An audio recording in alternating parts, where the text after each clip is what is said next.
Bon, les femmes qui viennent accoucher, la plupart, elles suivent les consultations prénatales ici chez nous.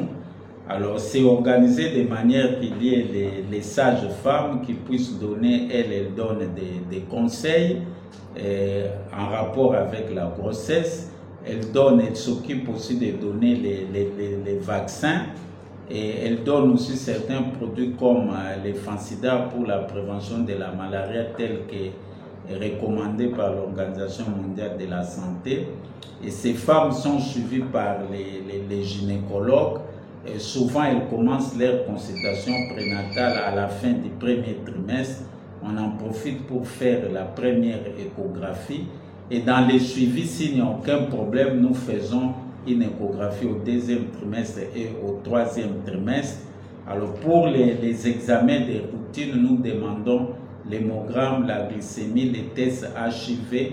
À ces examens, on ajoute la toxoplasmose et puis l'antigène HBs pour l'hépatite. Alors si la grossesse est à risque ou ça pose des problèmes particuliers, nous demandons des examens supplémentaires en fonction des pathologies que la malade présente. Généralement, les accouchements se passent bien. Bon, il nous arrive aussi de faire des césariennes si l'indication s'avère, si l'indication est posée.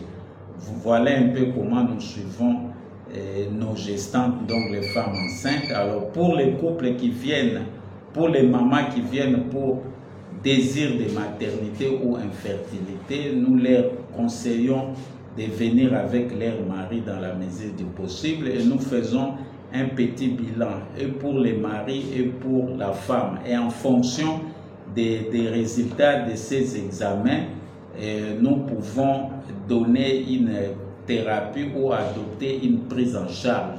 Si la prise en charge à notre niveau, s'il s'avère que la prise en charge pour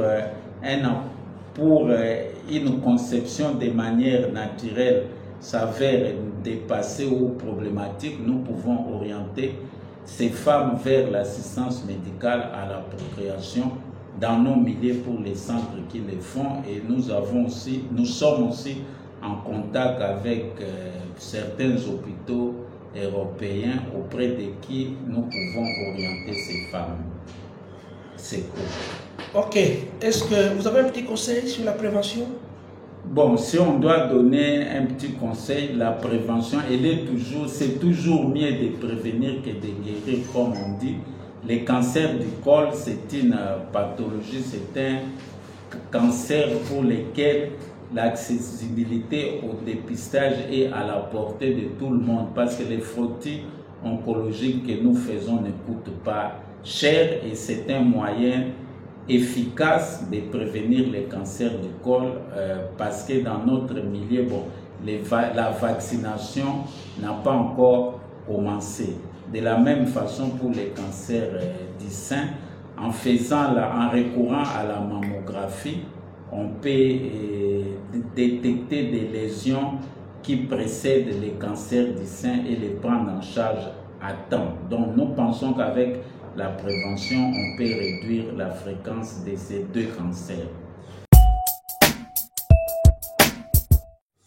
Oui, docteur. Oui, nous avons ici un très bel appareil échographique qui a plusieurs sondes. Nous, en gynéco-obstétrical, nous avons l'habitude d'utiliser la sonde convexe ici pour l'obstétrique et nous avons parfois aussi l'habitude d'utiliser la même sonde. Nous utilisons ça et en gynéco et en obstétrique et quand il est nécessaire, nous recourons à la sonde endovaginale pour les pathologies et pour lesquelles il est mieux de recourir à la sonde endovaginale. Par exemple, quand une grossesse est très jeune, quand on veut faire les monitorages d'ovulation, ainsi de suite. Donc, ce sont ces deux sondes que nous avons l'habitude d'utiliser en gynéco-obstétrical.